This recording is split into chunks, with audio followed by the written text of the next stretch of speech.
Online इस पावन शिव महापुराण की कथा को श्रवण करने के लिए विराजमान है।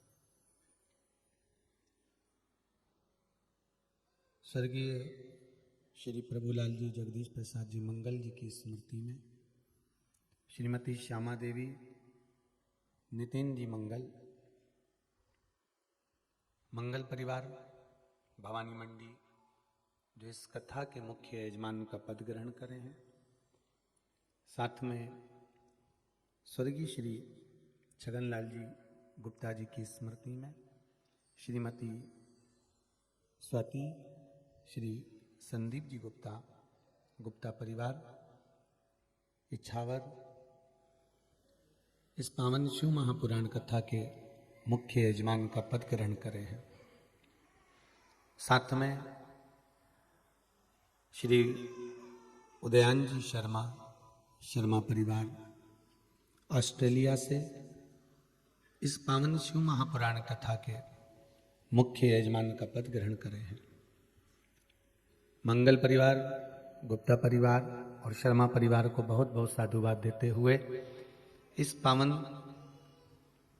मकर संक्रांति के अवसर पर, जिस समय पर कोरोना महामारी जहां तहां चल रही है,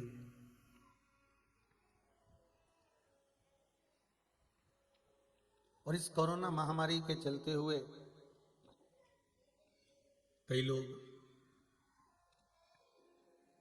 स्नान करने के लिए नर्मदा मैया, गंगा मैया, यमुना मैया, सरयू मैया, क्षिप्रा मैया या कोई पावन कुंड या सरोवर में प्रवेश नहीं कर पा रहे हैं, तो आज ये तीनों यजमान मिलकर जो ये पावन शिव महापुराण की कथा को करवा रहे हैं, मानसरोवर शिव पुराण की कथा,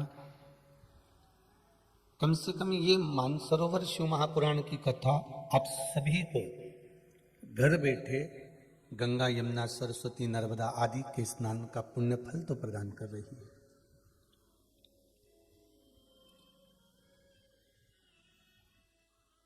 भगवत भजन का एक आनंद आस्था चैनल के सभी श्रोता भाई बहन, फेसबुक यूट्यूब पर जो कथा श्रवण कर रहे हैं, दीवान भाई बहन, ये भगवान की एक अलौकिक कथा, मानसरोवर शिव महापुराण की कथा, ये जीव का कल्याण करने वाली है। एक तो बड़ी मुश्किल से तो मनुष्य का देह मिलता है, मानव का शरीर मिलता है, और अगर मानव का शरीर मिल भी गया और उस मानव के शरीर के अंतर्गत हम भगवान की भक्ति में नहीं डूबे तो हमारा जीवन व्यर्थ है। कल कथा में कहा था भगवान ने बड़ी मुश्किल से ये मनुष्य का दे दिया है, और देने के बाद भगवान को धन्यवाद देना कि आपने कृपा करी कैसे।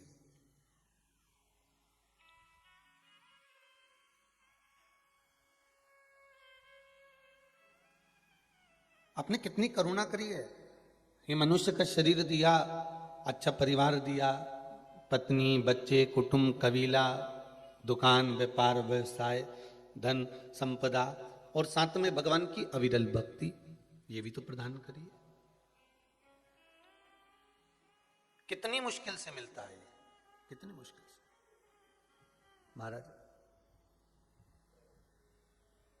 बड़ी मुश्किल से नर्तन मिलत है,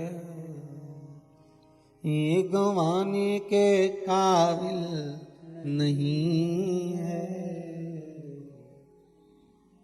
श्वास गिन गिन के तुझको मिलत है, ये गंवाने के काबिल नहीं है, ध्यान हरि का हृदय से न भूलो, ये भुलाने के काबिल नहीं है। बड़ी मुश्किल से ये मनुष्य की देह मिली है, बड़ी मुश्किल से ये नर्तन मिला है, और इस नर्तन को, मानव की देह को प्राप्त करने के बाद भी अगर हम भगवत भजन में न लगाएं तो हमारा जीवन व्यर्थ है। संपूर्ण श्रोता भाई बहनों को मकर संक्रांति की बहुत बहुत बधाई।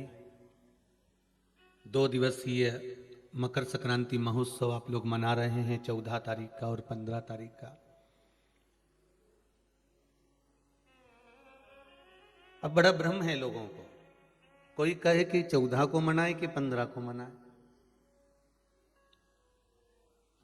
बड़ा भ्रम है महाराज।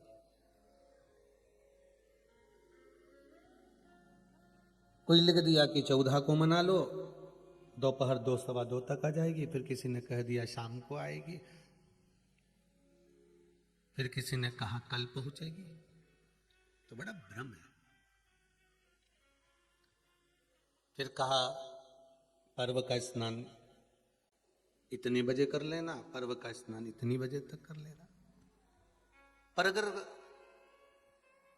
शिव महापुराण की कथा तो कहती है 14 और 15 2 दिन अगर मकर संक्रांति है तो आपको समय भगवान के भजन का, दान का, पुण्य का, संकीर्तन करने का और भगवत स्मरण करने का, ये शिवजी ने कृपा कर कर 2 दिन आगे बढ़ाकर दे दिया है कि आप भगवत भजन करो, आप स्मरण करो, आप दान करो।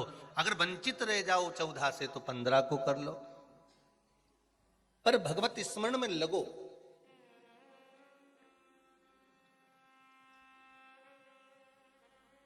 ये जरूरी नहीं कि मकर संक्रांति आएगी तभी तुम गंगा नहाओगे।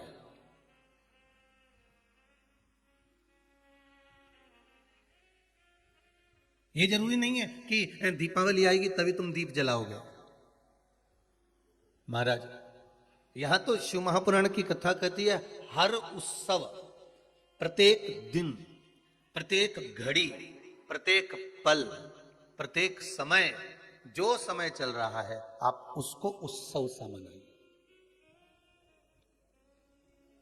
कि श्वास रुक जाएगी चलते चलते, क्षमा बुझ जाएगी जलते जलते, दम निकल जाएगा रोशनी का, क्या भरोसा है इस जिंदगी का। हर समय, हर पल, हर घड़ी, हर क्षण को आप उत्सव मना लीजिए।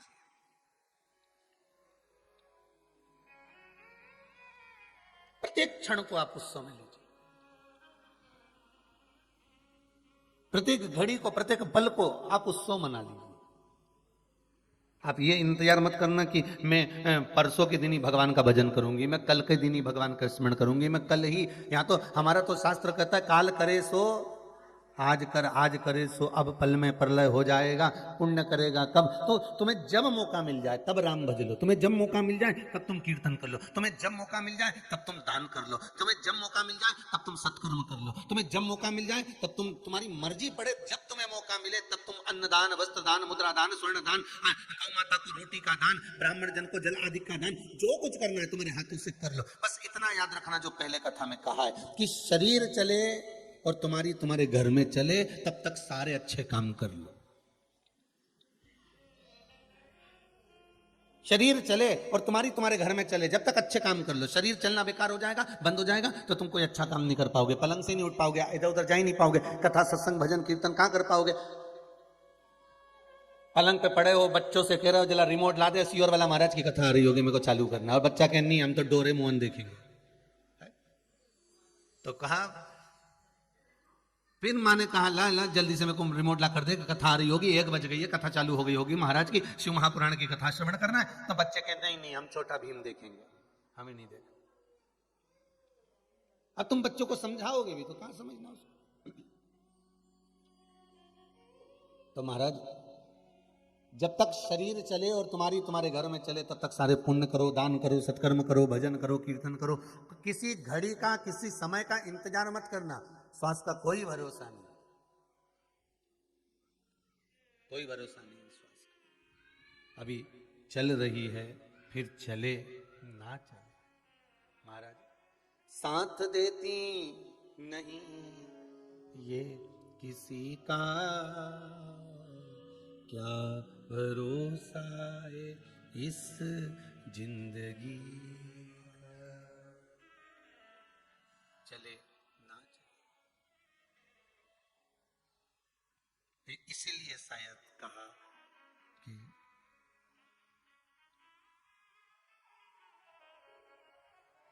वो कहते हैं ना कि तेरा पल पल बीता जाए, मुख से जप ले नमः शिवाय, ओम नमः शिवाय, ओम नमः शिवाय, ओम नमः शिवाय, ओम नमः शिवाय। ये मौका मिला है भगवत स्मरण करने का, भजन करने का, कीर्तन करने का, मंत्र जाप करने का, ये मौका मिला है, इसको त्यागना नहीं है हमको।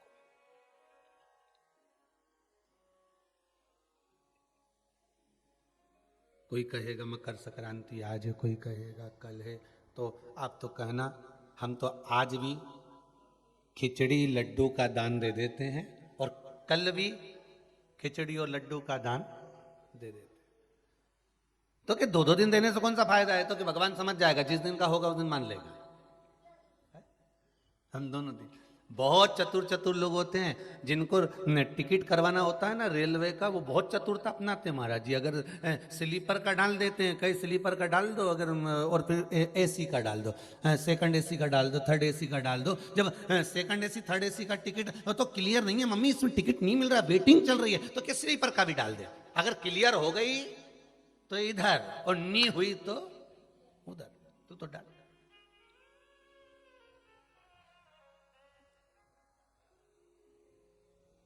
जो टिकट करवाने वाले होते हैं ना, बड़ा बड़ा चतुरता रखते हैं महाराज, इधर भी धर दिया सेकंड एसी में भी, थर्ड एसी में भी, और स्लीपर का भी डाल दिया। और डालने के बाद उनके मन में आ गया कि अब इधर का क्लियर हो जाएगा तो इधर बैठ जाएंगे, इधर का क्लियर होगा नहीं तो एक जगह का पैसा वापिस, अगर जो क्लियर नहीं होगा तो पैसा वापिस खाते में आ जाएगा।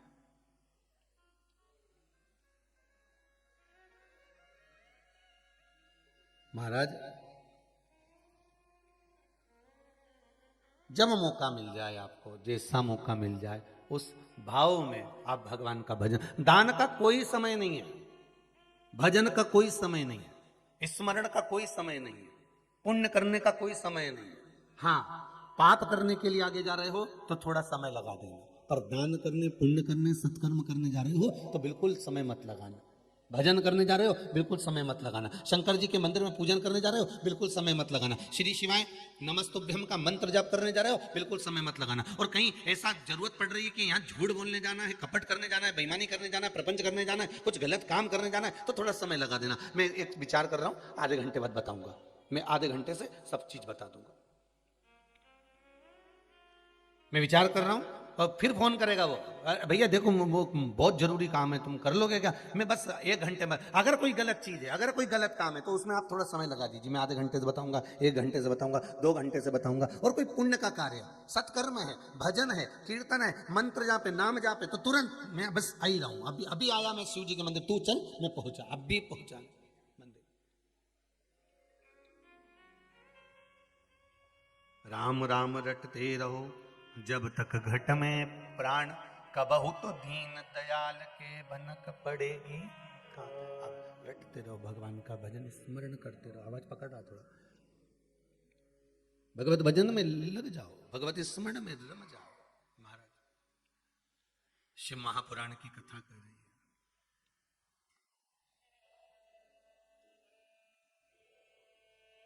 प्रत्येक पवित्र नदी पर अगर आप जाएंगे, प्रत्येक पवित्र नदी पर, आज मकर संक्रांति का पर्व है, आज और कल 2 दिन, प्रत्येक नदी पर, प्रत्येक पावन नदियों पर आप जाएंगे तो वहां पर एक घाट मिलता है, जिस घाट का नाम होता है राम घाट। बोलो सही है कि गलत है? कौन सा घाट है वो? राम घाट। एक घाट मिलता है जिसका नाम है राम घाट। आप छिपरा जाएंगे तो वहां भी राम घाट मिल जाएगा, आप इलाहाबाद जाएंगे तो प्रयागराज में वहां पर भी राम घाट मिल जाएगा, आप हरिद्वार जाएंगे तो वहां भी राम घाट मिल जाएगा, आप चित्रकूट जाएंगे तो वहां पर भी राम घाट मिल जाएगा, आप सरयू जी जाएंगे तो वहां पर भी राम घाट मिल जाएगा, आप यमुना जी के घाट जाएंगे तो वहां पर भी राम घाट मिल जाएगा। तो कभी आपने विचार करा कि राम घाट का मतलब क्या होता है और क्यों ये सारे साधु, सन्यासी, तपस्वी, साधक, संत, महात्मा जो कुंभ में स्नान करने के लिए आते हैं, कुंभ के मेले में आते हैं, ये राम घाट पर ही क्यों नहाते हैं?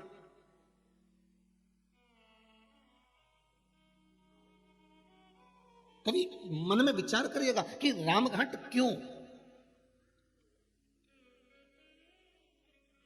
इतने सारे घाट बने हुए हैं, इतने सारे घाट बनाए गए हैं, पर राम घाट की ही महत्वता क्यों होती है?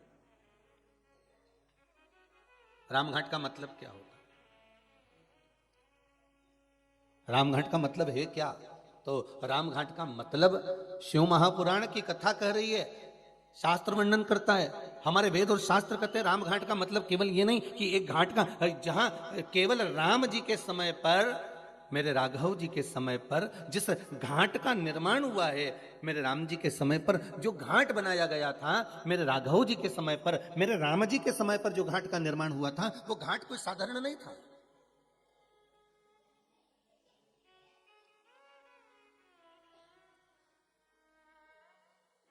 पूर्व में जितने घाट बने हैं, पूर्व में जितने घाटों का निर्माण हुआ है, उसके आगे भी उसके पीछे भी, तो जितने घाट बने, मेरे राघव जी के पहले भी, राघव जी के बाद भी जितने घाट बने, सारे घाटों में महाराज सारे घाट अलग अलग बनाए जाते थे। ब्राह्मण के लिए ये वाला घाट है, क्षत्रिय के लिए ये वाला घाट है, वैश्य के लिए ये वाला घाट है, शूद्र के लिए ये वाला घाट है, अन्य जीव यहाँ घाट पर जाएंगे महाराज, पशु इस घाट पर जाएंगे, पक्षी इस घाट पर जाएंगे।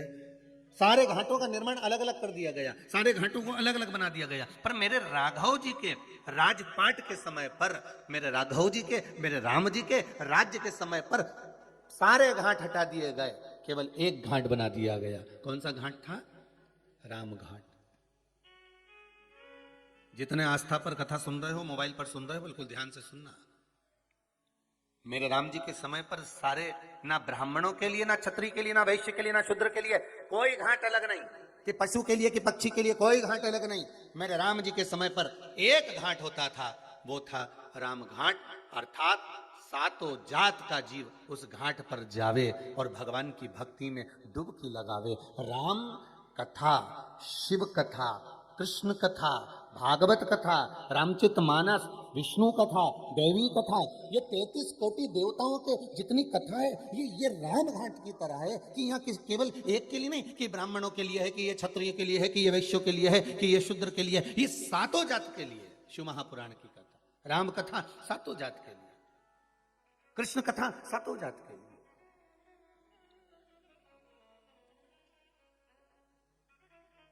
जितनी नदियों पर, पवित्र नदियों पर जाइए, एक घाट जरूर मिलेगा, राम घाट। राम घाट की महत्वता कि जहां सब कोई चले जाए, सबका स्नान हो जाए, सब आनंद में वहां पर पहुंचे महाराज।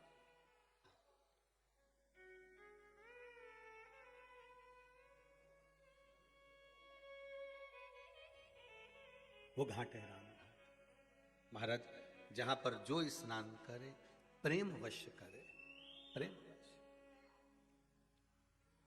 सीता राम कहो, राजा राम कहो, सीता राम कहो, राजा राम कहो, सीता राम कहो, देता है वो है राम घाट। और अपने जीवन में उतार कर रखिए इस बात को, इस प्रसंग को उतार कर रखना कि मेरे राघव जी के समय पर कोई भेदभाव नहीं था। मेरे राघव जी के समय पर सारे घाट हटाकर केवल एक घाट कर दिया गया था, वो था राम घाट।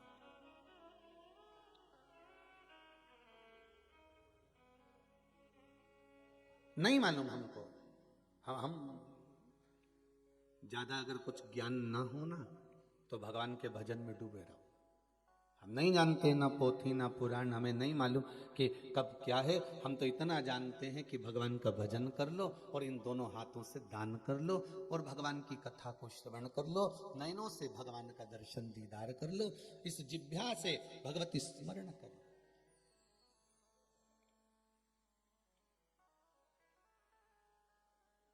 महाराज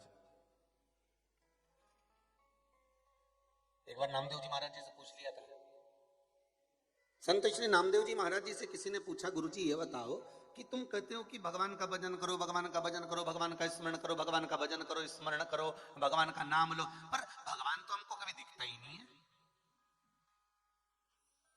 भगवान भी तो नजर आना चाहिए कि भगवान है कहां आखिर।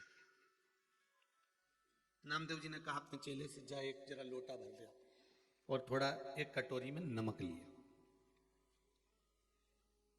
अब चेला गया, एक लोटा भर पानी भर लाया और एक कटोरी में नमक लिया है। नामदेव जी महाराज ने कहा नमक इसमें डाल दे और चम्मच से हिला दे उसको, और नामदेव जी के कहने से पानी में डाल दिया, हिला दिया। अब नामदेव जी महाराज बोले, ये बता इसमें नमक कहीं दिख रहा है? अरे गुरुजी आप भी ऐसी बात करते हो, कटोरी भर के नमक डाला तो था जब दिख रहा था, पानी में दिख रहा है क्या कि नहीं?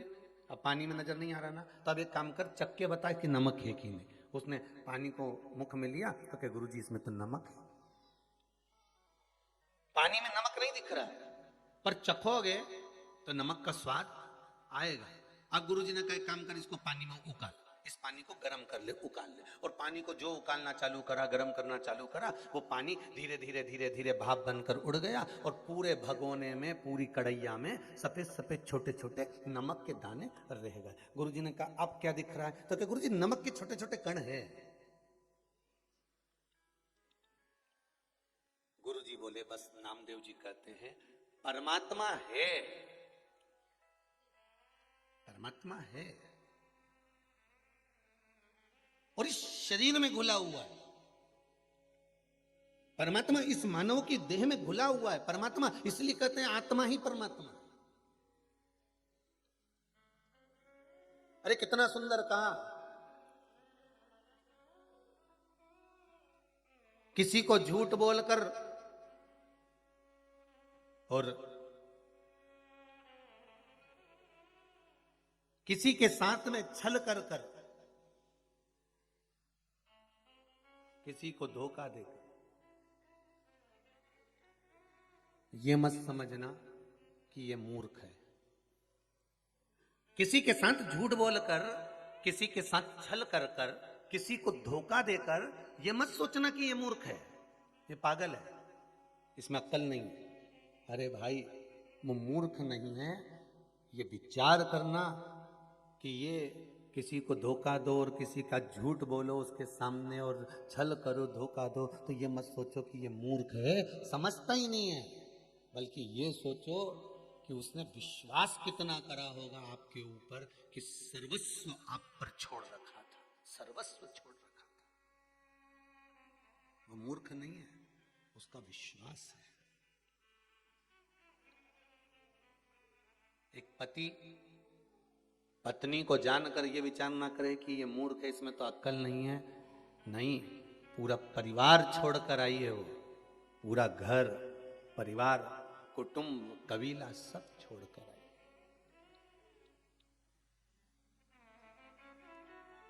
पत्र तो हम लेकर नहीं आए, यहां पर तो केवल अभी पब्लिक अलाउ नहीं है, लोग भगत लोग। तो जिन्होंने डाक द्वारा पत्र भेजे हैं उसमें एक पत्र भेजा हुआ है। उस पत्र में एक बेटी ने लिखा है, गुरुदेव बेटी पिता के घर रहती है तो भी पराई कहलाती है और ससुराल चली जाती है तो भी पराई कहलाती है। बेटी का असली घर कौन सा है, हमें उत्तर चाहिए।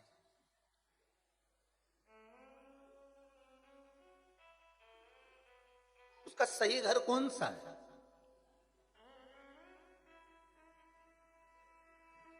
जब वो मायके रहती है तभी भी लोग कहते हैं ये पराई है, और आ गई उसके बाद भी उसका कोई, यहां पर आने के बाद भी लोग कह देते अरे वहां की है। अगर इसको सब बात बता दो तो मायके जाके लगा देगी सब बात, मतलब अभी भी पराई है। वहां भी पराई थी और यहां भी पराई है। तो पूछा उस बेटी ने कि उस बेटी का सही स्थान, सही घर कौन सा है? तो मैं निवेदन करूंगा उस बेटी से कि ना मायका ना ससुराल, सबके हृदय में तेरा घर है, तो जिसके हृदय में घर बना सकती है बना लो। ना मायका ना ससुराल, तो जिसके हृदय में, पति के साथ रह रही है तो पति के हृदय में घर बनाती है, बेटे के साथ रह रही है तो बेटे के हृदय में घर बनाती है, अपने पिता के साथ रह रही है तो पिता के हृदय में घर बनाती है, अपनी बहन के साथ रह रही है तो बहन के हृदय में घर बनाती है। वो विचार करो, तुम्हारा पति और तुम्हारे पिता तो एक या दो मकान बनाते हैं और उस पे अपना नाम लिख देते हैं, पर तू जब किसी के हृदय में घर बनाती है तो नाम नहीं लिखती, अपना हृदय ही उसके नाम कर देती है। ये चित्त, कोई घर तुम्हारा नहीं, ना माए का ना ससुरा।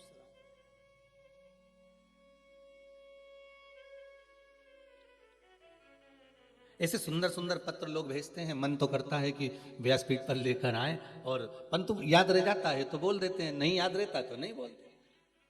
पर डाक द्वारा जो पत्र आते हैं, कई कई पत्र भी भिलाई में भी कई लोगों ने भेजे थे, तो डायरेक्ट वहाँ कथा स्थल दशहरा मैदान पर ही आ गए थे, तो वहीं खोल कर पढ़े, तो ध्यान जहां आ जाते हैं वहां स्मरण हो जाते हैं।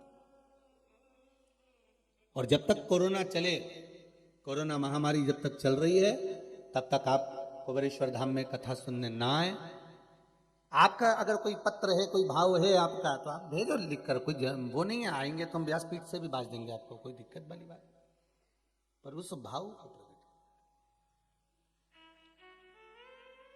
शंभु शरणे पड़ी मांगू घड़ी रे घड़ी, दुख काटो दया करी न दर्शन आपको। तो निवेदन है, किसी के साथ झूठ करना, किसी को धोखा देना, किसी के साथ छल करना, तो ये विचार मत करना कि वो मूर्ख है, वो पागल है, उसमें अकल नहीं है। अकल बहुत है, पर ये विचार करना कि अकल नहीं, उसका विश्वास तुम पर इतना था, इसलिए उसने ना कुछ देखा ना जाना, बस सब छोड़ दिया तेरे ऊपर, और तुमने उसको मूर्ख समझ लिया।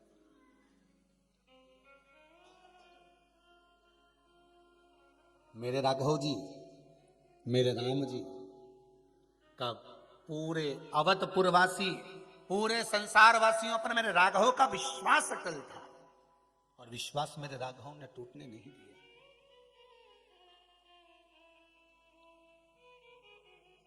विश्वास मेरे राघव ने टूटने नहीं दिया। भरोसो दृढ़ चरणन के। तो आपका मन करे तब आप दान करो, आपका मन करे तब आप पुण्य करो, आपका मन करे तब आप सत्कर्म करो, पर इस शरीर को गंवाने से पहले रामकृष्ण शिव का स्मरण करो।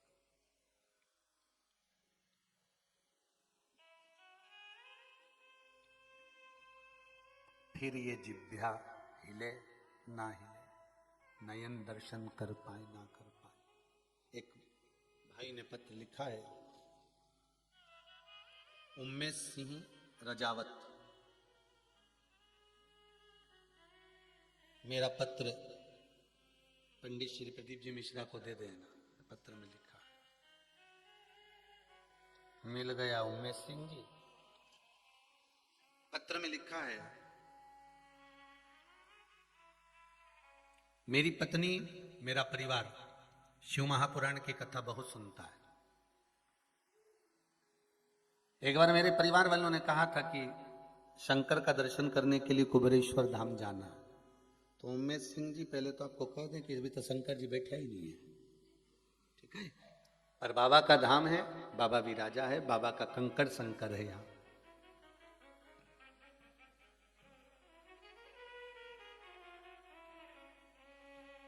कोटा राजस्थान का मैं रहने वाला हूं। बहुत दिनों से आपकी कथा परिवार के कहने से मैं मोबाइल पर श्रवण करता हूं। मेरी एक इच्छा थी कुबेरेश्वर धाम पर आने की, और बाबा की कृपा क्या होती है मैं लिख रहा हूं। 13 तारीख को अपने कंपनी के मालिक के साथ कंपनी के काम से गुजरात अहमदाबाद से कोटा राजस्थान जा रहा था। वहीं अहमदाबाद, वहीं कोटा राजस्थान। कथा टीवी मोबाइल पर श्रवण कर रहा था। इस पत्र में लिखा है उमेश सिंह जी ने। मोबाइल पर जब कथा सुन रहा था तो मेरे कंपनी के मालिक ने भी कथा सुनी, और कंपनी के मालिक ने कहा, बड़ी सुंदर कथा चल रही है। उस बीच में मैंने कह दिया कि कुबेरेश्वर धाम से चल रही है, ऑनलाइन कथा आ रही है। तो मेरे कंपनी के मालिक बोले, एक काम करो, गाड़ी को घुमा लो, सीधे कुबेरेश्वर धाम ही चलते हैं। 600 किलोमीटर गाड़ी को रन करते हुए पहुंचा। रात को 3 बजे इस कुबेरेश्वर धाम को प्रणाम करा। सुबह 4 बजे वापस यहाँ से रवानगी ले ली है, और मैं अपने गांव के लिए रवाना हो रहा हूँ। ये पत्र में लिखा है कोटा से। विश्वास प्रबल है। अब रात भर चला हुआ होगा, तभी आप पहुंचा होगा, प्रणाम करा होगा, फिर गया होगा। उसने पत्र में नीचे लाइन लिखी है, कथा तो हम मोबाइल पर सुन लेते हैं, पर भूमि को प्रणाम करना था, नमन करना था।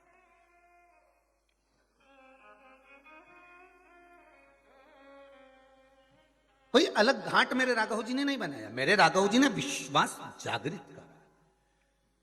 और एक आपसे निवेदन करेंगे, किसी भी पुण्य नदी पर जाना, हरिद्वार जाओ, चाहे प्रयागराज जाओ, चाहे नेमिष जाओ, चाहे आपकी मर्जी पड़े, आप चित्रकूट जाओ, चाहे आप अयोध्या जाओ, चाहे आप काशी जाओ, चाहे आप उज्जैनी जाओ, जितनी पवित्र नदियों पर जाते हो, एक मन में ध्येय बनाकर जाना कि हम सारे घाटों का दर्शन करें, मना नहीं है, पर हमको एक बार रामघाट जरूर जाना।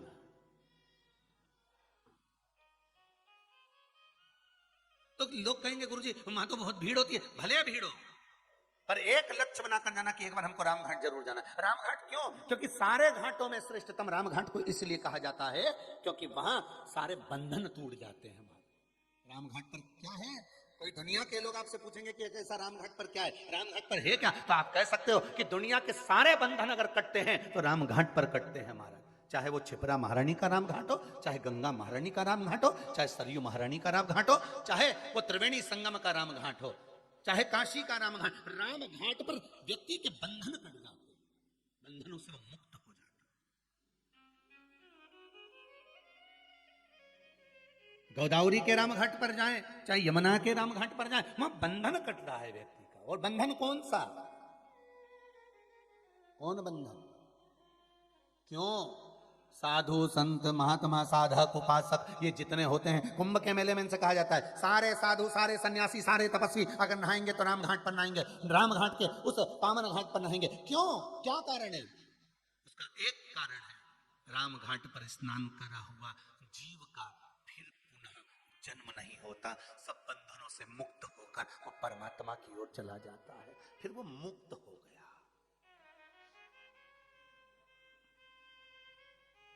वो मुक्त है।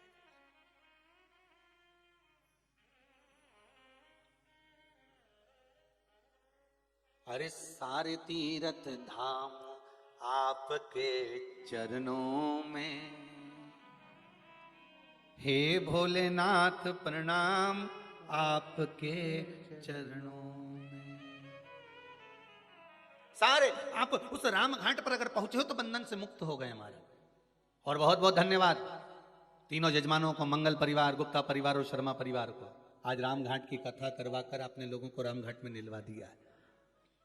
रामघाट की कथा श्रवण कर कर आपने घाट पर स्नान करा दिया।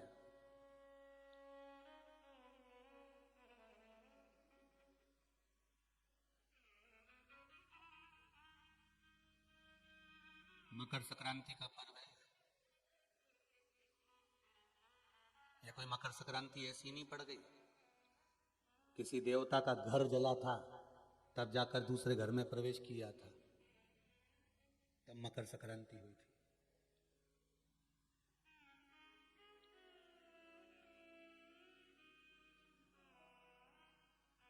एक बहू ने अपने ससुर का आदर नहीं करा था तो पिता ने बेटे के घर में आग लगा दी थी, केवल क्रोध में, तब जाकर ये मकर संक्रांति पड़ी थी। कोई ऐसे ही पड़ गई मकर संक्रांति?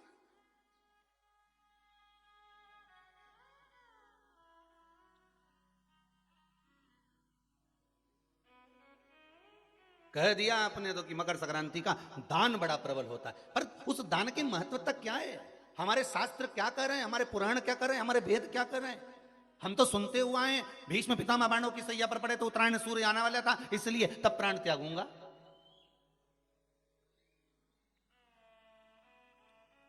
मकर राशि में सूर्य प्रवेश करेगा तब मैं आनंद पाऊंगा, तब मैं दान करूंगा पुण्य। तो आखिर दान की महत्वता इतनी प्रबल कैसे हो गई? वो तिल की महत्वता इतनी प्रबल कैसे हो गई? वो गुड़ की महत्वता इतनी प्रबल कैसे हो गई? कहीं हमारे यहाँ एक भी मैसेज में ये नहीं लिखा हुआ आया होगा कि शक्कर तिल्ली का दान करो, गुड़ तिल्ली का दान करो।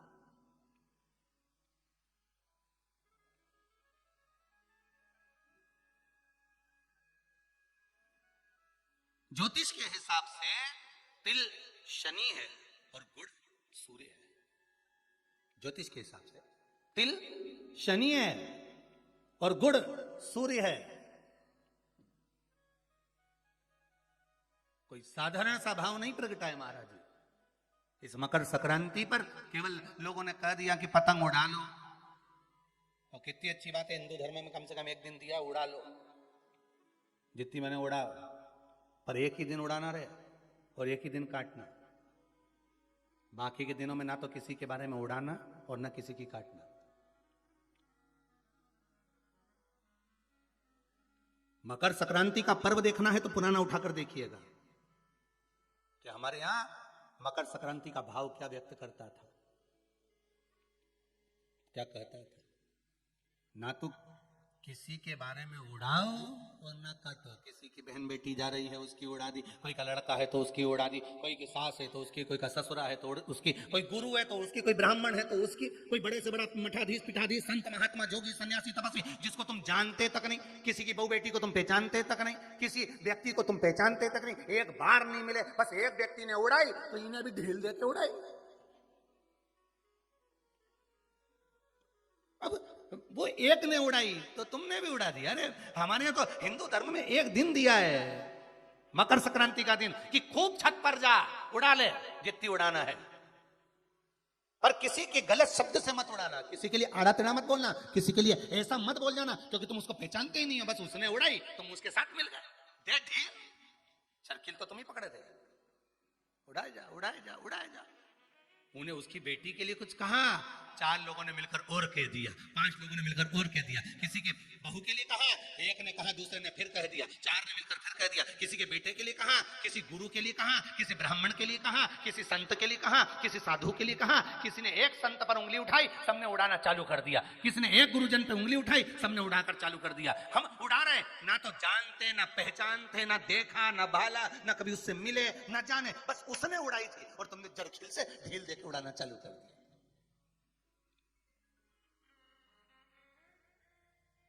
अरे कितना हमारी भारत की भूमि को पहचानो तो रे भाई। ये वो भारत की भूमि है जहां मोहल्ले में एक दुकान लगी हुई है और एक दुकान की अगर बोनी नहीं होती थी तो दूसरी दुकान वाला अन्न नहीं खाता था। वो नियम अभी भी खत्म नहीं हुआ, अब मरे तक रह गया कि मोहल्ले में कोई मर जाता है तो मोहल्ले के लोग अन्न नहीं बनाते, खाते नहीं जब तक कि वो अर्थी नहीं उठ जाती। पर आज के समय में तो वो भी गया, ये तो अंदर जाके समोसा निपटा लेता है। तो का आज के समय में कौन रुकता है? मोहल्ले में मरा, पर पहले नियम था कि एक मोहल्ले में जितनी दुकान होती थी उस दुकान के बाहर एक कुर्सी रखी होती थी। प्रत्येक दुकान के बाहर एक कुर्सी रखी होती थी। ग्राहक आता था, कुर्सी पर बैठता था, कुर्सी पर बैठता, सामान खरीदता, सामान खरीदा जिसकी दुकान से कुर्सी, उस दुकान को जब बाहर रखी थी वो कुर्सी फिर अंदर रख लेता था। अब जिसकी दुकान में कुर्सी अंदर चली जाती थी, उस दुकान पर अगर कोई सामान खरीदने आता था तो जो दुकान का मालिक है वो कहता था, भैया ये सामान मेरे पास में नहीं है, सामने वाली दुकान पर है, वहां चले जाओ। सामान इसके पास रहता था पर नहीं देता था क्योंकि इसको मालूम है कि मेरी बोनी हो गई है पर सामने वाले की बोनी नहीं हुई है, इसलिए वो कहता था सामने वाली दुकान पे मिल जाएगा, मेरे यहाँ नहीं है। जब वो सामने वाली दुकान पर जाता था, कुर्सी पर बैठता था, सामने वाला उस कुर्सी को उठाकर अंदर रख लेता था। फिर कोई उसकी दुकान पर जाता था, भैया ये सामान है क्या? तो क्या हमारे पास नहीं मिलेगा, वो तीसरी दुकान पर मिलेगा, उसके यहाँ भेज देते थे कि वहां चले जा, वहां कुर्सी पर। क्यों? क्योंकि अगर हमारे लाइन में, हमारी पट्टी में, हमारे मोहल्ले में अगर किसी एक दुकानदार का अगर बोनी नहीं हुई, बिक्री नहीं हुई, तो फिर हमारा भोजन करना व्यर्थ है। ये हमारा हिंदू धर्म था, ये मेरी भारत भूमि का गौरव था। और एक आज का जमाना, जो मिल जाए जितना मिल जाए निपटा लो, फिर मौका मिले कि नहीं मिले। आज के जमाने में बस निपटाओ, अपन तो काटो, दे के काटो।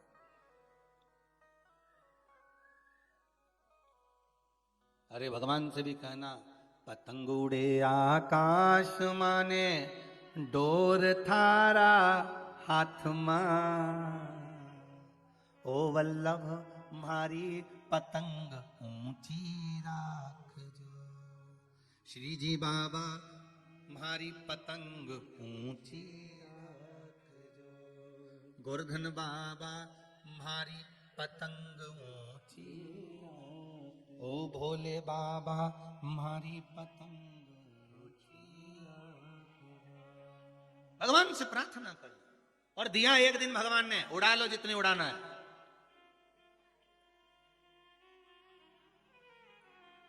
उड़ा लो।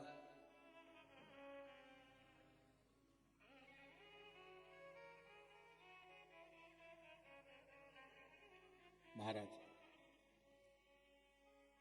ज्योतिष में तिल को शनि और गुड़ को जम के बोले जरा सूर्य कहा गया। दोनों बाप और बेटे का मिलन करवाया, क्योंकि इन दोनों की बनती नहीं थी। शनि की सूर्य से ना बने, सूर्य देव की शनि देव से ना बने, दोनों का मिलन है, दोनों का मिलन। महाराज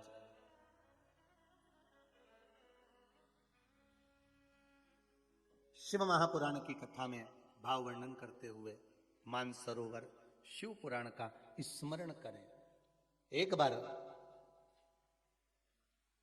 सूर्य देव अपने बेटे शनि के घर गए। शनि देव का घर है कुंभ। कौन सा घर है? कुंभ।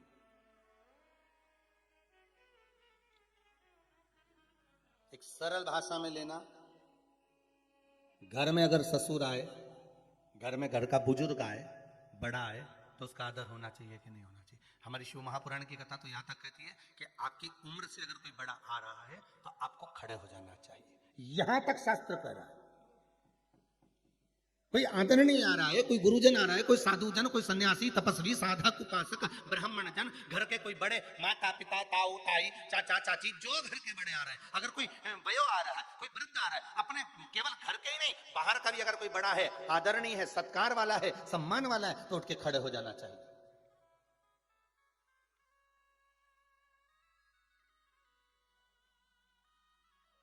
पर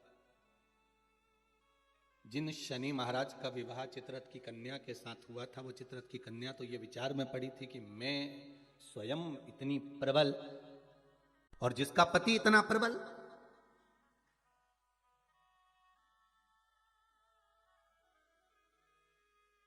जीवन में कभी अहंकार मत करना। एक बात बहुत बहुत ध्यान रखना साहब, ये जो क्रम है ना, बाहर बहुत प्रसन्न नजर आते हैं, वो भीतर से बहुत रोए हुए होते हैं।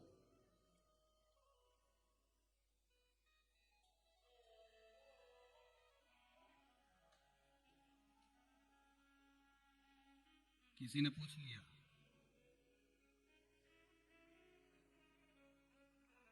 एक बात तो बताओ गुरुजी, कि ये शनि महाराज इतना गुस्सा क्यों करते हैं? दुकान पे सेठ जी इतना गुस्सा क्यों करते हैं? रोज करते हैं क्या? जम के तो बोलो, रोज करते हैं सेठ जी दुकान पे गुस्सा? जितने लोग आस्था पर कथा सुन रहे हो, मोबाइल पर सुन रहे हो, बड़े ध्यान से सुनना। सेठ जी रोज दुकान पे गुस्सा करते हैं क्या? सर रोज ऑफिस में गुस्सा करते हैं क्या? प्रतिदिन करते हैं क्या? नहीं। कभी कभी सेठ जी को गुस्सा आता है, कभी कभी जो सर है उनको गुस्सा आता है, कभी कभी आता है, रोज नहीं करते। बहुत बहुत सावधानी से कथा का स्मरण करिएगा।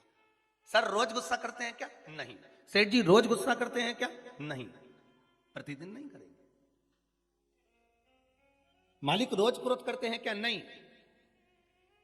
अगर ऑफिस में सर क्रोध कर रहे हैं, ऑफिस में सर क्रोध कर रहे हैं, दुकान पर सेठ जी क्रोध कर रहे हैं, मालिक अगर क्रोध कर रहा है तो रोज नहीं करता। वो कब करता है? जब घर में उसकी कुछ अनबन थोड़ी बहुत, परिवार में भी सबसे अनबन हो तो भी इतना गुस्सा नहीं करेगा। पर वो जगदम्बा के साथ जब अनबन होती नहीं बेरू की, तब फिर तो बिल्कुल फिर कोई नहीं चलेगा।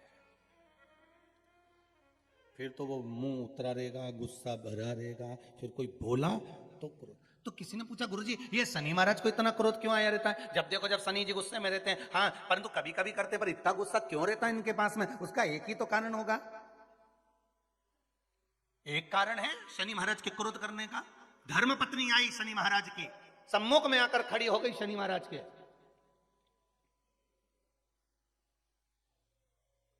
और अपने कार्य में शनि महाराज लगे रहे। माना आप व्हाट्सएप चलाओ, पर घरवाली खड़ी है तो थोड़ा सावधानी से एक बार मुंह से बात तो कर लो।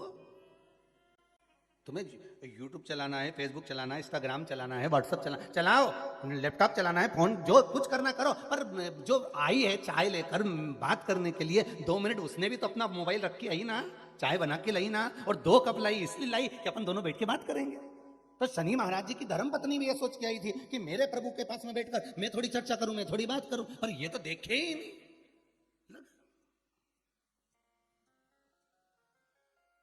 आ गया क्रोध, और क्रोध में बस खड़ी होकर बोल दी, मेरा श्राप है स्वामी तुमको। अब देखिए जरा शनि महाराज की पत्नी, मेरा श्राप है स्वामी तुमको, तुम मुझे नहीं देखे हो, अपने कार्य में लगे हो, मैं श्राप देती हूं, तुम जिस पर दृष्टि दोगे वो जलकर भस्म हो जाएगा। बहुत अच्छे थे शनि महाराज, ऐसा नहीं थे अच्छे, परंतु ये जगदम्बा के कारण गुस्सा आ गया बस। और श्राप मिला, जिस पे दृष्टि दोगे बस। शनि महाराज ने भी सोच लिया अब क्या करूं, श्राप लग गया। भगवान शनि महाराज भी विचार करे कि अब किसी को भी देखूंगा तो, इसलिए शनि महाराज की दृष्टि नीचे रहती है, सामने कभी नहीं रहती। शनि मंदिरों में जितने भी शनि मंदिर हैं, आप सारे शनि मंदिरों में जाकर दर्शन करोगे तो शनि महाराज की दृष्टि सामने है, पर शास्त्र कहता है शनि महाराज ने दृष्टि अपने ऊपर नहीं रखी, नीचे की ओर रखी है, नीचे झुकाकर। अब लोग समझे तो ना, मंदिरों में जितने शनि मंदिर हैं, सब मंदिरों में शनि की दृष्टि सामने रख दी। जो आता है तेल चढ़ाने, पूजन करने के लिए दृष्टि सम्मुख होती है। शनि महाराज ने अपनी दृष्टि नीचे रखी है। शनि महाराज दृष्टि कब उठाते? जब किसी को नष्ट करना हो। तुम जिस पर दृष्टि डालोगे वो जलकर भस्म हो जाएगा, ये शनि महाराज की धर्म पत्नी ने कहा। और आज शनि महाराज जी की धर्म पत्नी जिस घर में निवास कर रही हैं, शनि महाराज जिस घर में निवास कर रहे हैं, उस मकान का नाम क्या है? अभी बताया था, क्या नाम था? कुंभ।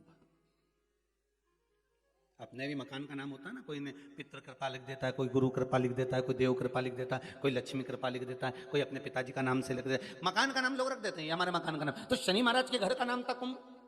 उस कुंभ मकान में शनि महाराज रह रहे थे, पिताजी का आगमन हो गया।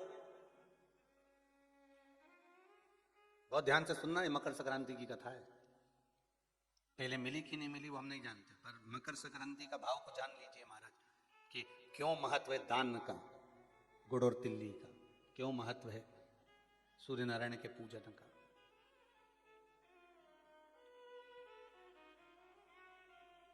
महाराज, शंभु शरणे पड़ी मांगू घड़ी रे घड़ी, दुख काटो दया करी ने दर्शन आपो। हे शिव करुणा सागर, भगवान ओघड़दानी त्रिकालदर्शी शंकर की कथा कर रही है।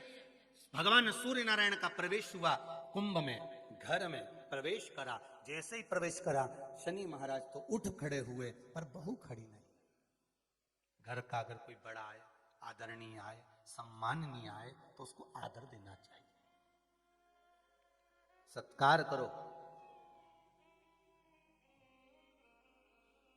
तेरा ही दिया मैंने खाया पिया है, तेरा शुक्रिया है, तेरा शुक्रिया।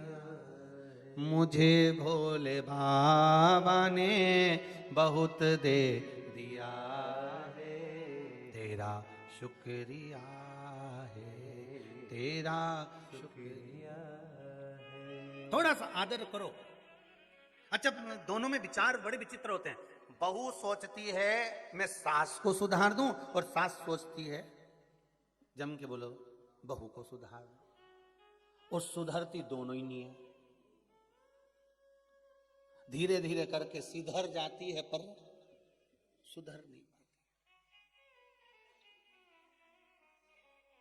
और कितना सुंदर भाव कहा है महाराज, अपन अपने आप को तो सुधार नहीं रहे, सब कुछ सुधार रहे। हमारे घर में शांति नहीं है गुरुजी, बहुत तकलीफ है गुरुजी। फिर गए किसी के पास में, उन्होंने कहा चलो हाथ दिखाओ, लाओ जरा तुम्हारा ग्रह दशा देखते हैं। और उन्होंने कहा एक काम करो, फिर किसी को बुलाया, कोई वास्तु शास्त्री बाबू आ गए, किसी ने मकान देखा, कह दिया घर बदलो, घर ठीक नहीं है, इसमें कुछ ऐसी चीज है कि तुम बर्बाद हो जाओगे। अब तुमने क्या करा, किसी के कहने पे जम के बोलो जरा, बदला कि नहीं बदला? जब इतनी बड़ी बात कह दी तो भाई घर बदल लो, ठीक है। अब वो घर बदल के किराए का मकान में चले गए, और किराए के मकान में 20,000 रुपए महीना लगना चालू हो गया। अभी तक वो लग नहीं रहा था ना, अब 20,000 रुपए महीना किराए के मकान में लगना चालू हुआ। और जो 20,000 रुपए लगना चालू हुआ, थोड़े दिन तक तो थोड़ा लगा कि हाँ थोड़ी शांति है, 2 महीना 4 महीना 6 महीना ऐसा लगा, खूब शांति आ गई। महाराज बिल्कुल सही किया था, एकदम बढ़िया बोला था। अच्छा वो अपने घर छोड़ दिया। और 2-4 महीने जब 20,000 रुपए देने, फिर जो झगड़ा चालू हुआ, मकान मालिक बोला 20,000 गैस की टंकी, बच्चों की फीस। फिर जो जैसे कल कथा में था ना, गौरी कुंड पे उफान, गंगा जी का जल, बस वैसा उफान जो आया, और फिर किसी के यहाँ आ गई। महाराज शांति नहीं बिल्कुल भी, बड़े दुखी हो गए। घर में रत्ती सारा सुखे पर शांति नहीं है, बिल्कुल नहीं। फिर किसी ने कहा एक काम करो, थोड़े दिन के लिए तुम ये वाला नेकलेस पहन लो, थोड़े दिन के लिए तुम ये धारण कर लो, थोड़े दिन के लिए ये वाले कलर के कपड़े पहनो, ये जब गुरुवार आए तो पीला पहनना, बुधवार आए तो ये कलर का पहनना, काला पहन लेना, ये पहन लेना, वो पहनना। फिर लिबास बदला। अभी क्या बदला था? घर। अब क्या बदला है? लिबास।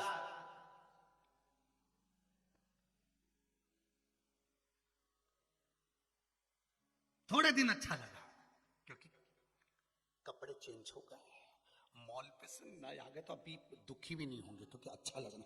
फिर 4-6 महीने निकले, 8 महीने 1 साल निकला, उसके बाद फिर किसी बात बड़े दुखी हो गए, बड़ी तकलीफ है। क्या हुआ क्या? बस पूछो ही मत, व्यापार में भी बड़ी तकलीफ है, घर में भी है। फिर किसी ने कह दिया तुम्हारे रिश्तेदार तुम पे कुछ करवा रहे हैं। फिर तुम्हारे रिश्तेदार कर रहे हैं। अब क्या करा उसने? रिश्तेदारी छोड़ दी, क्योंकि महाराज जी ने कहा था रिश्तेदार करवा, रिश्तेदारी छोड़ दी। अब अभी क्या बदला था? सबसे पहले जम के बोलते जाओ, घर बदला, फिर लिबास बदला, फिर रिश्ते बदल दिए। अब थोड़े दिन किसी से फोन पे बात नहीं हो रही, किसी से बातचीत बंद हो गई। अब ऐसा लग रहा है वही करा रही थी, अब तो अच्छी हमारी तबीयत भी अच्छी हो गई। अब 2-4-8-15 दिन, 1-2 महीना, 4 महीना, 6 महीने अच्छे रहे, फिर मालूम पड़े तकलीफ आ गई। फिर किसी ने कह दिया, किसी क्या कहे, क्या हुआ? वो तुम्हारा जो सहेली है ना, और वो दोस्त है ना तुम्हारा, बहुत वही सब कुछ कर रहा है। अब बचा कुछ दोस्त बचे थे, सहेली बची थी, तो पहले क्या बदला? घर। फिर क्या बदला? लिबास। फिर क्या बदला? रिश्तेदार। अब क्या बदल रहे हो? एक दोस्त छोड़ा, एक सहेली छोड़ी, दूसरी बदल। पर शिव महापुराण की कथा कह रही है, जब सब कुछ बदल के देख लो और कुछ बदलने के लिए ना बचे, तो अपने पुराने घर में रहकर अपने आप को बदल कर देख लेना, सब बदला हुआ नजर आ जाएगा। हम खुद को नहीं बदल पा रहे, बाकी के हमने सब कुछ बदल दिया।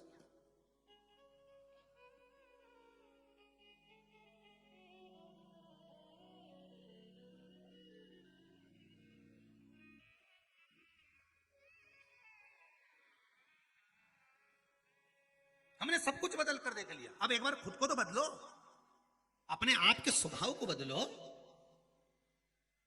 बहू कर रही है मैं सास को बदल दूंगी, सास कहती मैं बहू को बदल दूंगी। अपने आप को तो बदलो, तुम दूसरे को मत बदलो। ना घर बदलने की जरूरत पड़ेगी, ना लिबास बदलने की जरूरत पड़ेगी, ना रिश्तेदार बदलने की जरूरत पड़ेगी, ना दोस्त बदलने की जरूरत पड़ेगी। खुद का नेचर बदल कर देखिए, खुद का स्वभाव बदल कर देखिए, खुद को बदल कर देखिए, आपको सब बदला हुआ नजर आने लगेगा। हम सबको बदलना चाहते हैं, अपने आप को नहीं। और अपने आप को बदलने का समय आता है तो कहते मैं तो जैसी हूं वैसी रहूंगी।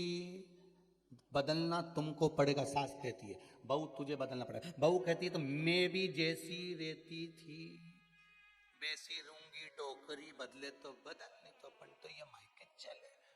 अब दोनों नहीं बदल रही।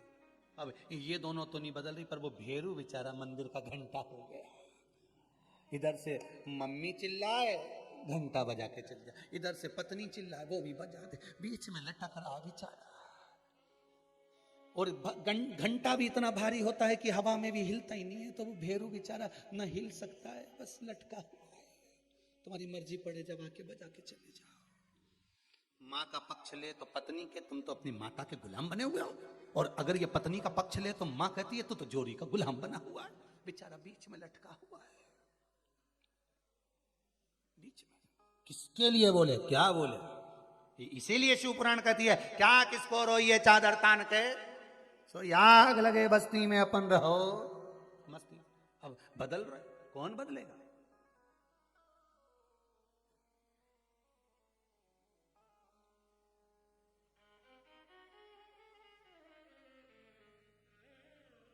महाराज अगर शिव भक्ति है, महाराज शिव स्मरण है, तो उसमें भाव कहा गया आप स्वयं को बदलिए।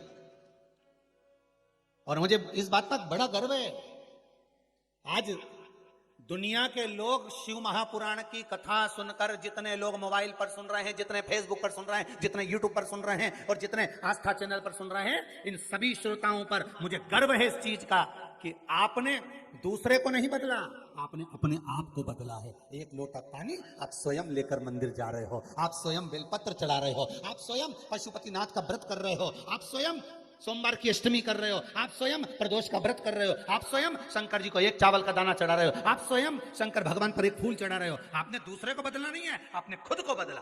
और आप खुद को बदले, इसलिए धीरे धीरे देखते देखते पूरा परिवार बदल गया, फिर रिश्तेदार बदल गए, फिर मोहल्ला बदल गया। अब पूरे मोहल्ले में जो शंकर जी का मंदिर होगा उसमें तुमने चालू करा था, अब तुम्हें भी लाइन लगाकर पूजन करना पड़ रही होगी, क्योंकि तुमने बदला है। ये सीहोर वाले महाराज ने नहीं बदला। सीहोर वाले महाराज की सामर्थ्यता नहीं किसी को बदलने की, बदलाव तुम लेकर। कोई कहे सीहोर वाला महाराज कुबेरेश्वर धाम बना रहा है, सीहोर वाले महाराज की दम नहीं है दादा, वो तो उसकी घर की छत नहीं बना पाया। कौन बना? कभी आप आए सीहोर में तो हमारे घर की छत देखेंगे ऊपर वाली, तो वो सीमेंट में से भी पानी टपकता, 2 जगह से पोपड़ा नीचे टपक गया, पानी बैठ गया छत में तो वो नीचे टपक गया, सीमेंट का वो प्लास्टिक। जिसकी खुद की सामर्थ्यता नहीं घर बनाने की, वो क्या धाम बनेगा? ये तो कुबेरेश्वर धाम आप सबने बनाया है, आप सबने। एक एक ईंट, एक एक रुपया, एक एक रेत का कण कण, या जितने कंकर पड़े हैं ये सब आप ही के संकर हैं, आपने संजो कर लगाया है तो बना है, सामर्थ्यता नहीं किसी की।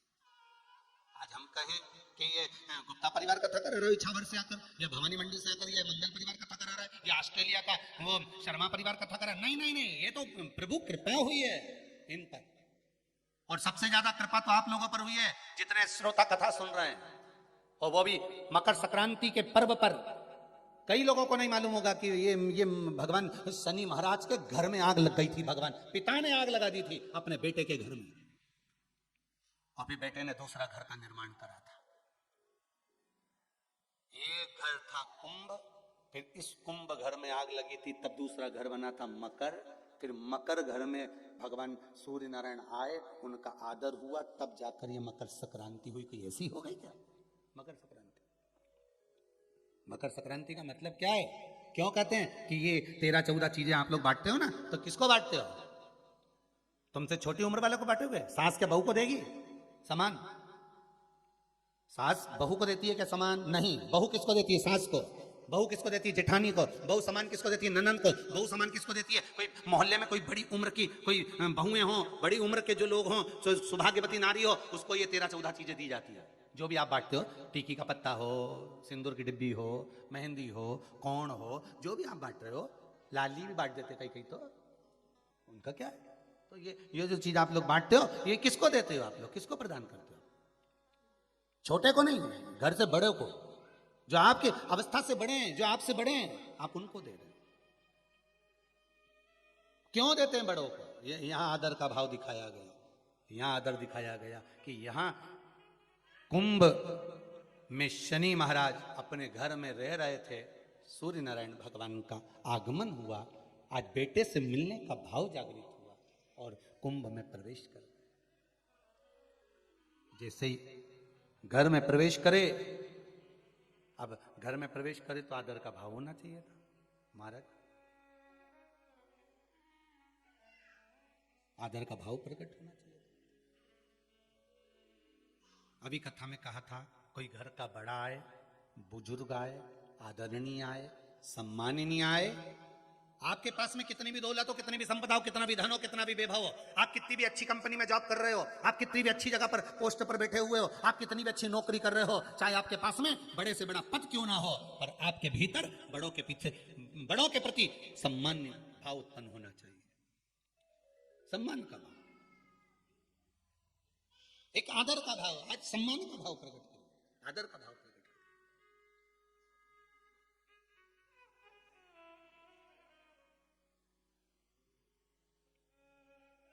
महाराज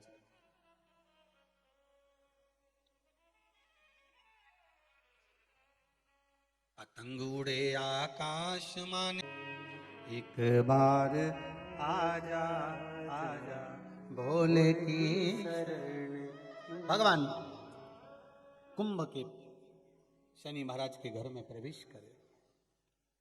शिव भगवान सूर्य नारायण को देखकर बेटा तो उठकर खड़ा हो गया, पर धर्म पत्नी थोड़ा आदर ना कर पाई, थोड़ा आदर नहीं करा है। और जब आदर नहीं हुआ, जानकर शनि महाराज से कहा, शनि महाराज को थोड़ा सा क्रोध आया, सूर्य बाबा को क्रोध आ गया। सूर्य बाबा ने अपने ही तेज प्रकाश से कुंभ को जला दिया। जिस घर का तुझे अभिमान है, जिस घर का तू अभिमान बनाकर बैठा है, जा तेरे ही घर को मैं श्राप देकर जला देता। बहुत ध्यान देना महाराज, ये कोई साधारण सी कथा नहीं है मकर संक्रांति की। राम घाट से आज की कथा चालू हुई है, राम घाट से। और बहुत ध्यान देने वाली बात है, शनि महाराज का घर जला था पिता के सम्मुख में। उसका एक कारण है, जिस घर में बड़ों का आदर नहीं होता, सम्मान नहीं होता, सत्कार नहीं होता, वो घर में भले फ्रिज, कूलर, वॉशिंग मशीन, जमीन जायदाद सब बढ़ सकती है, पर उसका वैभव, उसका यश और आरोग्यता नहीं आ सकती। कई लोग कहते हैं हमारी माँ तो बहुत पक्षपात करती हैं, हमारे पिताजी तो पक्षपात करते हैं, उन्होंने उनको इतना दे दिया, हमको कम दे दिया, ऐसा कर दिया, वैसा। भले करे, उनके कर्म का भोग वो भोगेंगे, पर आपका कर्म है, आप अपने माता पिता का आदर करिए। जब वो आपके घर में आए, आदर दीजिए, और नहीं आते, कितना भी झगड़ा हो, कितना भी लड़ाई हो, कितना भी विवाद हो, कितने भी विवाद हो, बात खत्म ना करते हुए, बात बंद ना करते हुए, एक बार उनको बुलाओ जरूर कि मेरे घर पर आइए। आदर करो, सम्मान करो, सत्कार करो। शनि महाराज का घर भी जल गया था, मात्र पिता का आदर नहीं हुआ था। कितना प्रबल थे शनि महाराज, जरा अंदाजा लगाओ। जिनकी ढैया और 7.5 तो यूं ही निपटा दे आदमी को। जो कृपा की दृष्टि शनि महाराज कर दे तो धन की कमी ना हो जिसके यहाँ, और अगर शनि महाराज को दृष्टि कर दें तो लोग बर्बाद हो जाएं। वो शनि महाराज का घर उनके पिताजी ने आग लगा दी। किसकी हिम्मत शनि महाराज की दृष्टि डालने की। आज के जमाने में शनि महाराज के लोग पाल्टी लेके तुम्हारे सामने आ जाए तो तुम्हें 10 रुपया 1 रुपया तो देना ही पड़ता। इतनी दमदारी आज भी शनि महाराज की। और उनके घर में आग लगाना कोई सरल बात है?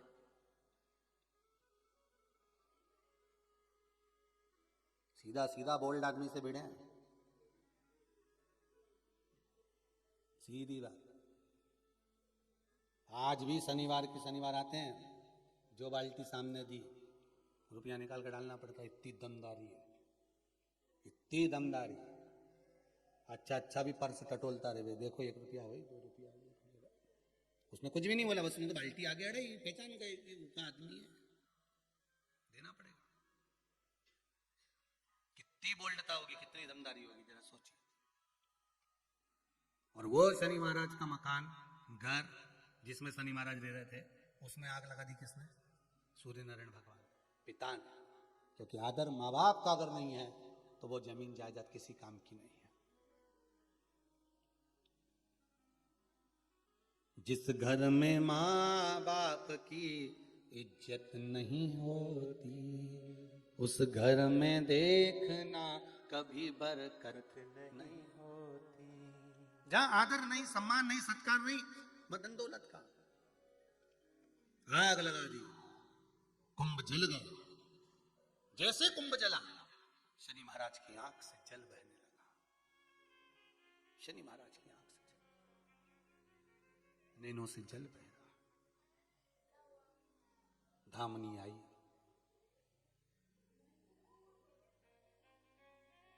पूछा क्या हुआ, आज घर में आग लग गई। पिता आए थे, उनके लिए कुछ ला नहीं सकी तो?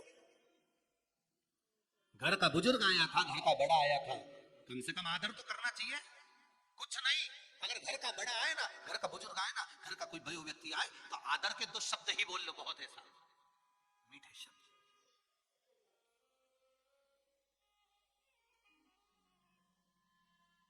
जोधपुर की सरदारपुरा की कथा जब हुई थी, तो उस कथा में कहा था जोधपुर में कि अगर कुछ नहीं दे सकते किसी को, मकर संक्रांति पर आपके पास में देने के लिए अगर चावल नहीं है, खिचड़ी नहीं है, लड्डू नहीं है, गुड़ नहीं है, तिल नहीं है, 1 रुपया भी दान करने के लिए अगर आपके पास में नहीं है, तो हमने उस सरदारपुरा की कथा में सत्संग भवन में कहा था, कुछ भी नहीं आपके पास में तो आपकी वाणी तो है ना, प्रेम के बोल बोल लीजिए, राम नाम, कृष्ण नाम, शिव नाम का दान दे दीजिए। श्री शिवाय नमस्तुभ्यम, ये दान दो। नहीं है आपके पास कुछ दान करने के लिए, आप श्री शिवाय नमस्तुभ्यम दान करो। और अगर भगवान ने दिया है आपको थोड़ा बहुत धन, अगर भगवान ने आपको दिया है तो सत्कर्म में लगाने का प्रयास करिए, लगाओ उसको। वो गलत जगह पर लगे, उससे अच्छा अच्छी जगह लगा। और अगर कुछ नहीं है तो मुख से बोलते चलो, श्री शिवाय नमस्तुभ्यम, श्री शिवाय नमस्तुभ्यम। आज मकर संक्रांति है, सभी लोग इस मंत्र का दान आप भी करो और हम भी करें, साथ में मिलकर बोलें, श्री शिवाय नमस्तुभ्यम, श्री शिवाय नमस्तुभ्यम, श्री शिवाय नमस्तुभ्यम, श्री शिवाय नमस्तुभ्यम। कुबेरेश्वर बाबा की इस पावन धरा से ऑनलाइन जितने लोग शिव महापुराण की कथा को सुन रहे हैं,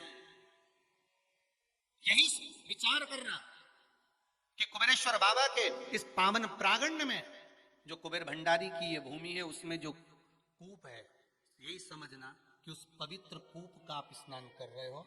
एक बार फिर मुख से बोलो, श्री शिवाय नमस्तुभ्यम, श्री शिवाय नमस्तुभ्यम। अब तो ये भाव रखो कि हमने पवित्र कूप में, कुबेरेश्वर धाम के इस पावन धरा पर जो कूप है बाबा का, हमने उसमें स्नान कर लिया।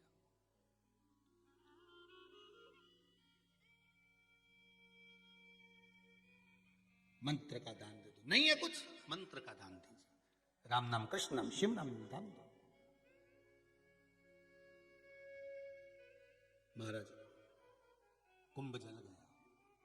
शनि महाराज ने अपनी पत्नी से कहा, देखो कुछ बचा है घर में, कुछ बचा है घर में, देखिए जरा। शनि महाराज की धर्म पत्नी दौड़ कर गई है और जाकर देखा तो धधक धधक कर जल रहा था, कुछ भी नहीं बचा था, कुछ भी नहीं है। तब शनि महाराज ने अपने पिताजी के चरण पकड़े, गलती हो गई, मेरा पिता आया था, मैं आदर नहीं कर पाया। मेरे पिता आए, सूर्य नारायण आए और मैं आदर नहीं कर पाया। विनती करता हूं, निवेदन करता हूं, पिताजी आप, मैं दूसरे घर का निर्माण करता हूं, उस घर में आप जरूर आना पिताजी। मुझसे जो बनेगा मैं आदर के भाव रख दूंगा, मुझसे जो बनेगा मैं आदर का भाव रखूंगा। सूर्य नारायण भगवान बोले कि आज तेरे पास में कुछ खाने के लिए नहीं है? माना मैंने तेरे घर में आग लगा दी, माना तेरे घर में कुछ भी नहीं है, पर कुछ तो होगा, कुछ तो होगा।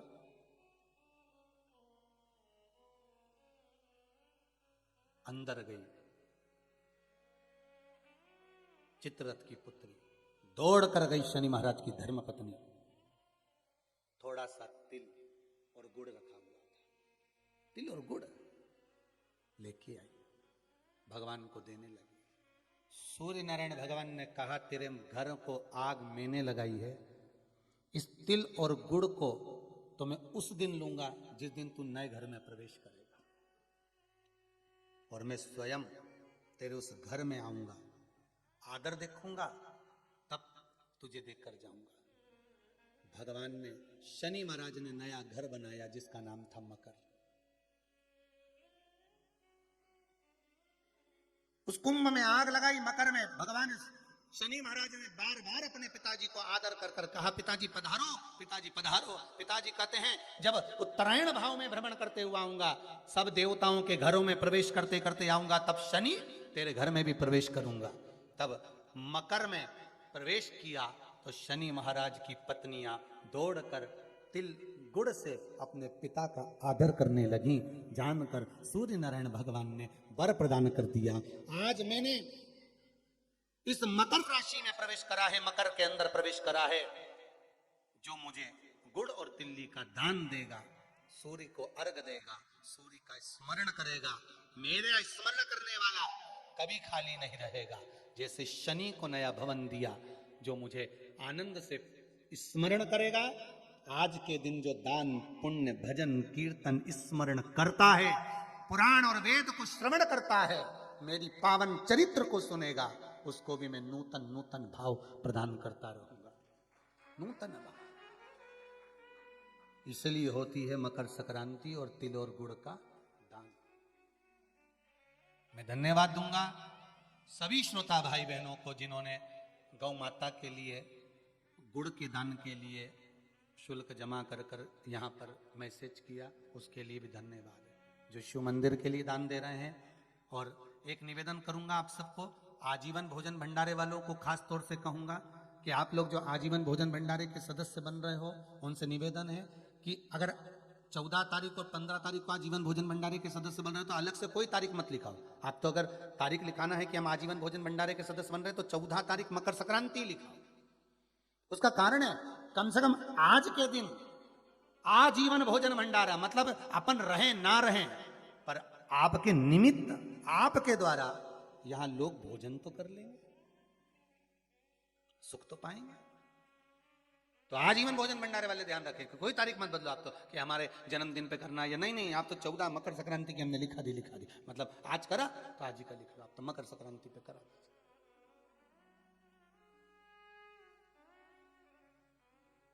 सिद्धता भगवान सूर्य नारायण कर रहे हैं, भगवान भास्कर देव कर रहे हैं। सुनो शनि, तुम नए घर में प्रवेश करे हो, इसलिए तुम्हारे घर में मैंने प्रवेश करा है। जो मुझे तिल का और गुड़ का भाव देगा, दान पुण्य स्मरण करेगा, मकर राशि के अंतर्गत मैं प्रवेश करा हूं, तुम्हारे घर में संपदा की वृद्धि होगी। दान धर्म पुण्य संकीर्तन स्मरण ये कभी घटता नहीं। और आप सभी को मकर संक्रांति के पावन अवसर पर बहुत बहुत बधाई देते हुए भाव प्रकट कर रहे हैं कि कम से कम आपने मकर संक्रांति की कथा को श्रवण तो करा, जनमानस तक ये कथा पहुंची तो सही। और मुझे विश्वास है कि ये कथा केवल आप सुने यहीं तक मत रहने देना, इस कथा को जन जन तक पहुंचा दो, जन जन तक भेजिए इस कथा को कि मकर संक्रांति पर क्यों गुड़ और तिल का दान होता है, किस लिए होता है। माता पिता का आदर कराए। इसलिए आज भी कुछ चीजें घर के बुजुर्गों को दी जाती है, बड़ों को दी जाती है, छोटों को नहीं, बड़ों को देते हैं। आदर का भाव। शिव पुराण कह रही है महाराज, भगवान शंकर पार्वती आनंद के साथ निवास कर रहे हैं, तभी उसी समय पर शिव और पार्वती का मंगल विवाह हो रहा। और मंगल विवाह के समय पर कल कथा में अपन ने श्रवण करा था कि पार्वती मैया को क्रोध आ गया, और आज भी वो गौरी कुंड जो हिमाचल में विराजमान है, आज भी वो गौरी कुंड के पास से अगर कोई गंगा का जल लेकर जाता है तो वो गौरी कुंड में उछाल आ जाता है, उछाल।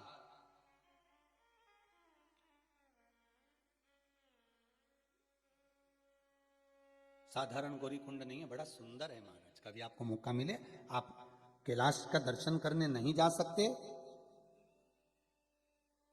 आप अगर चीन पहुंचकर कैलाश का दर्शन नहीं कर सकते तो एक बार जाकर आप मणि महेश का दर्शन जरूर करना। बीच में गौरी कुंड पड़ेगा, फिर मेरे मणि महेश पड़ेंगे। भगवान शंकर जैसा कैलाश पर्वत की शोभा है, वैसी मणि महेश की शोभा है, वैसी मणि महेश की शोभा।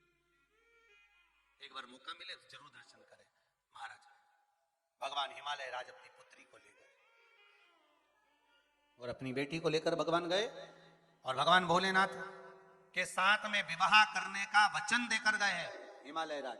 और वचन देकर बेटी को लेकर गए, चलो पार्वती चलो, मैं तुम्हारा विवाह शिव के साथ कराऊंगा, मैं वचन देता हूं। आप पार्वती जी कहती है, पिताजी मान लो मैं घर गई और आपने कहा कि मैं शिव से विवाह नहीं करूं। नहीं बेटी, मेरा वचन है, आपने शंकर को राजी करा है, शिव को राजी करा है, तो बेटी मैं शिव को ही ब्याहूंगा।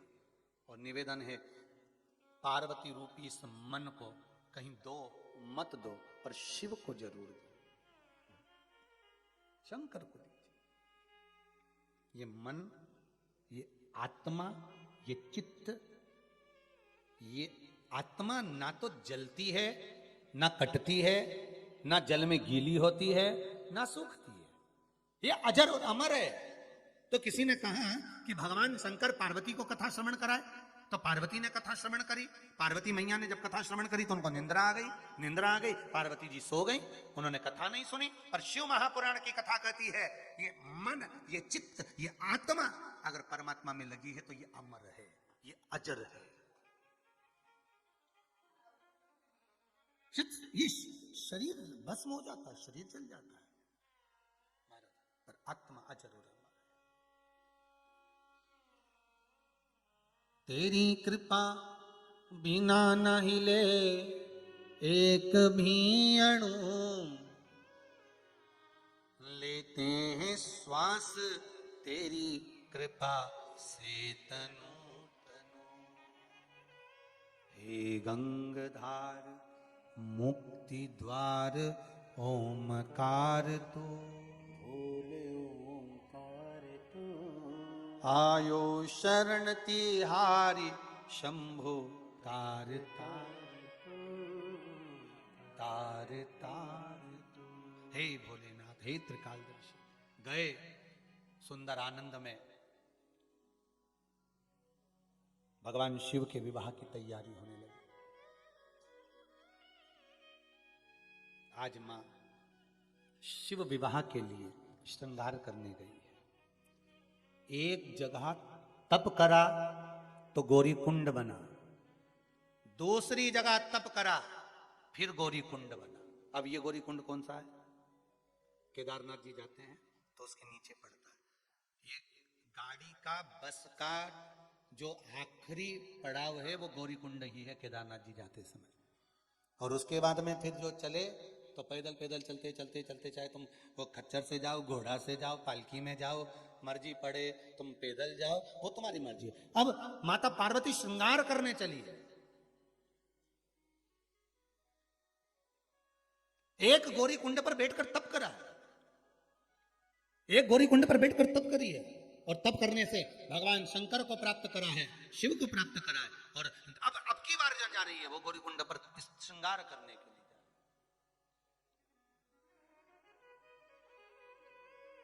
और चली, कितना सुंदर भाव कहा है महाराज जी। सत्संग ने मेरी बात चलाई, सतगुरु ने मेरी कीनी रे सगाई। देखिए जरा ध्यान दीजिएगा, रुक्मणी जी को नारद जी ने सत्संग कराया था, भगवान कृष्ण मिल गए थे। पार्वती जी को भी नारद जी ने सत्संग कराया था, जन्म लिए।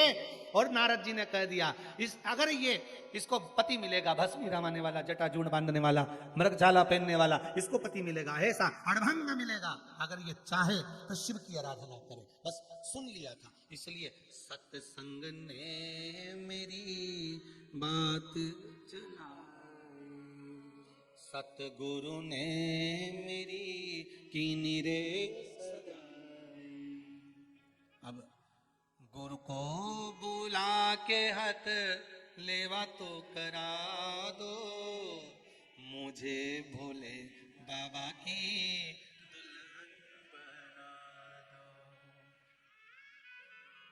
आओ मेरी सखियों मुझे मेहंदी लगा दो, मुझे भोले बाबा की दुल्हन बना दो। ये मन, ये चित्त, ये वृत्ति शंकर में लगा दो शिव। उस गौरी कुंड में पुरुष नहीं नहा सकता, आचमन नहीं कर सकता, स्पर्श नहीं कर सकता जल को। और इस गौरी कुंड में सब स्नान कर। क्यों? क्योंकि यहां मां ने श्रृंगार करा था अपने परमात्मा के लिए, अपने पति शिव के लिए। इस गौरी कुंड में जो स्नान करता है उसको शंकर का दर्शन हो ही जाता है। ये गौरी कुंड, ये वो गौरी कुंड। उस गौरी कुंड में जहां पर गंगा का जल देखते ही मां उफान में जाती है, उसका जल शीतल है। और केदारनाथ जी जाते हैं और जो गौरी कुंड पड़ता है उसका जल गर्म है महाराज, गर्म थे महाराज। श्रृंगार किया मां ने, विवाह की तैयारी हो गई, भोलेनाथ बारात लेकर आ रहे हैं धड़धड़ाते हुए। त्रिजुगी नारायण की पावन धरा, कौन सी जगह? उत्तराखंड के त्रिजुगी नारायण की पावन धरा, जहां पर भगवान देव अधिदेव महादेव का मंगल मंडप बना है विवाह का। हमें तो ऐसा लगता है शिव जी की शादी भी आज के फैशन से हुई थी, हमको ऐसा लगता है। देखो है, अब देखो बारात हिमालय राज के यहाँ पहुंची, अंदाजा लगाइए जरा, हिमालय राज की नगरी में बारात पहुंची। शादी कहाँ होना चाहिए, भोजन कहाँ होना चाहिए, सब जगह अलग अलग निश्चित करी। इस ग्राउंड में ब्याह होगा, इस ग्राउंड में भोजन होगा, वहां मंडप लगेगा, वहां फेरे होंगे, वहां स्टेज लगेगा, वहां ये होगा। तो शंकर जी का जो मंगल विवाह हुआ था वो त्रिजुगी नारायण में हुआ था, जहां पहले सती और शिव का विवाह हुआ है। उसी भूमि पर, जिस जगह पर सती और शंकर का मंगल विवाह हुआ, उसी भूमि पर पार्वती और शिव का छाट कर रखी है भूमि, छाट कर कि ये त्रिजुगी नारायण। और कोई साधारण सी भूमि नहीं है त्रिजुगी नारायण, जहां पर शंकर और पार्वती, शिव और सती के विवाह की अग्नि आज तक जल रही है। और उस अग्नि के पास के जो कुंड हैं वो अमृत की तरह है। साहब, ऐसी दुनिया की कौन सी औषधि है जो उसमें ना हो? हमने कई बार कथाओं में वर्णन किया कि अगर बड़े से बड़ी बीमारी भी हो गई है, कैंसर जैसा बड़ा रोग भी हो गया है, तो घबराना नहीं है, शंकर पर छोड़ दो, महामृत्युंजय पर छोड़ दो। महामृत्युंजय का जाप करो, श्री शिवाय नमस्तुभ्यम जपो, पंचाक्षर मंत्र ओम नमः शिवाय जपो, और त्रिजुगी नारायण का जल बुलवाइए और उस जल का आचमन करना चालू कर दीजिए। कैंसर जैसी बीमारी भी हो गई, बड़े से बड़ी बीमारी हो गई, डॉक्टर कह रहे हैं लास्ट स्टेज का है, तो भी एक बार प्रैक्टिकल करने में कुछ नहीं जाता। उस शंकर के, जहां शिव और सती का, जहां शंकर और पार्वती का विवाह हुआ था, उनकी भावर की अग्नि जो जली थी आज तक जल रही है, आज तक वो अग्नि जल रही है। वो अग्नि के जो भावर डली थी, वहां जो कुंड है, उस कुंड का जल मंगवा, उसको पिलाओ जीव को, थोड़ा थोड़ा आचमन कराइए। अभी तो खैर पट बंद हो गए होंगे, जब खुले तब बुलवा, पर हिम्मत नहीं आना। डॉक्टर ने बोल दिया लास्ट स्टेज का कैंसर है, ये है वो है, करो तो। हमने इसी कुबेरेश्वर धाम पर देखा है साहब, इसी कुबेरेश्वर धाम पर कि कई रोगी आते हैं, कई रोगी आते हैं, बड़े से बड़ी बीमारियां लेकर आते हैं, पर बाबा का नाम लिया, स्मरण करा, चल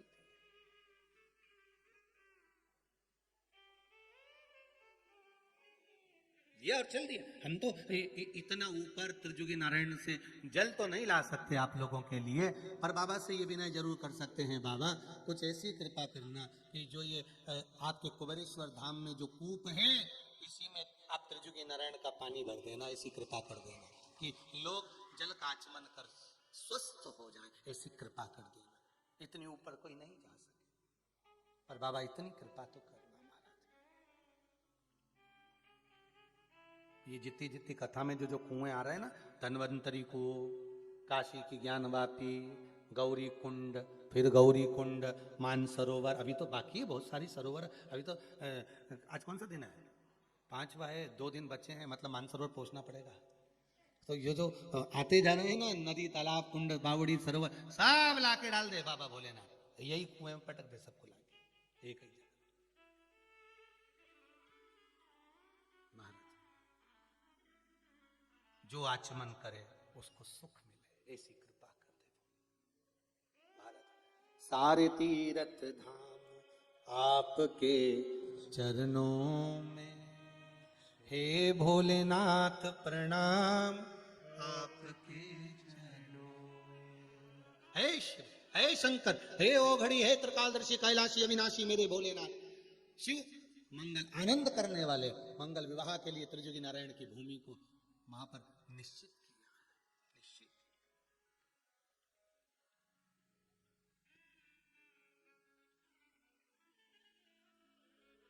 महाराज